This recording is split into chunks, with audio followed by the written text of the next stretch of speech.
So let me give you some information and statistics that support my argument for why I believe that Amazon workers as well as Starbucks employees should probably stop pushing for unionization. Currently, Amazon employs more human workers than robots. They employ 1.5 million human workers across all of their operations.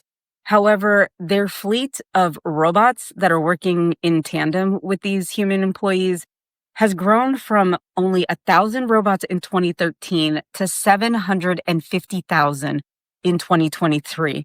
And the number of robots that they're using are increasing every single year steadily. So that means that each time that there's a robot that comes online, they're probably slowly reducing the number of human employees. Now, obviously, Amazon says that its goal is to use robots to improve efficiency and reduce delivery times. But honestly, how much quicker do we really need to get our Amazon products? And what is going to be the cost of that even faster delivery? It also says that Amazon robots are going to take on repetitive tasks so that employees can focus on other work. If there are any current Amazon employees that are watching this video right now, could you please let me know what other work you would be doing if a robot was able to come in and do the tasks that you currently do? Some people are actually predicting that Amazon could employ more robots than humans by 2030, and that is not a very long time from now. And when it comes to Starbucks, there are plenty of companies out there that are experimenting with different types of robots that can perform the functions that baristas do every single day by making drinks, specifically drinks that are regulated by recipes and do not necessarily require a lot of human interaction.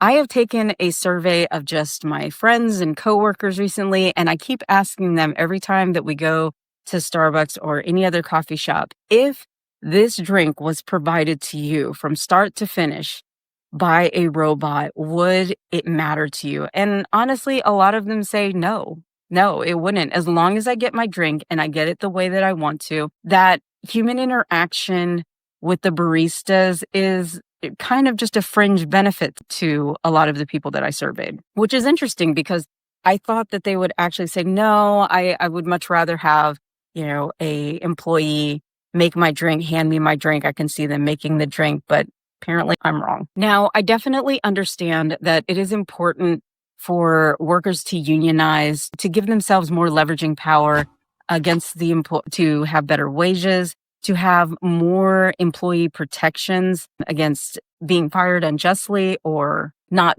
being able to take paternity or maternity leave or sick days or workers' compensation.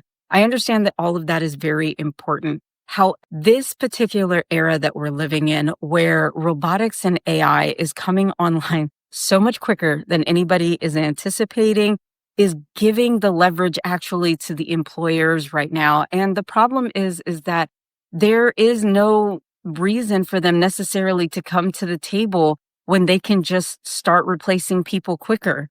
And there are robotics companies that are waiting for the opportunity to mass produce these robots that will eventually take the jobs of the humans that work in these operations.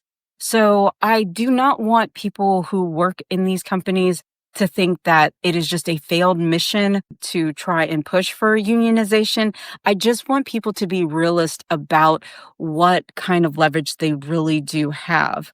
So if I was working at either Starbucks or Amazon, what I would do is just research what it is that these companies are doing to leverage robotics and AI and really start preparing myself with a transition strategy or an exit strategy to possibly do something different in a different field, in a different line of work, or to just take advantage of the opportunity that I have to work for these companies right now and leverage as much as I can, make as much money as I can, work overtime, get all the benefits that you can, take your 401k with you, maximize your employer match with any of these companies, take advantage of all of their fringe benefits that they offer, especially if it comes to providing education, and just understand that you don't have to jump ship right now immediately, but just to be aware of where these companies are eventually going to go And it's such a short time. 2030 will be here in the blink of an eye. I wake up every day feeling like I am already behind the AI curve. And most of these platforms, most of the AI that has come online for mass consumption has only been around for a few years. So keep your head up. Good luck to all of you. Please like and subscribe so that I can keep providing quality content for you. And I will see you in the next video. Thanks.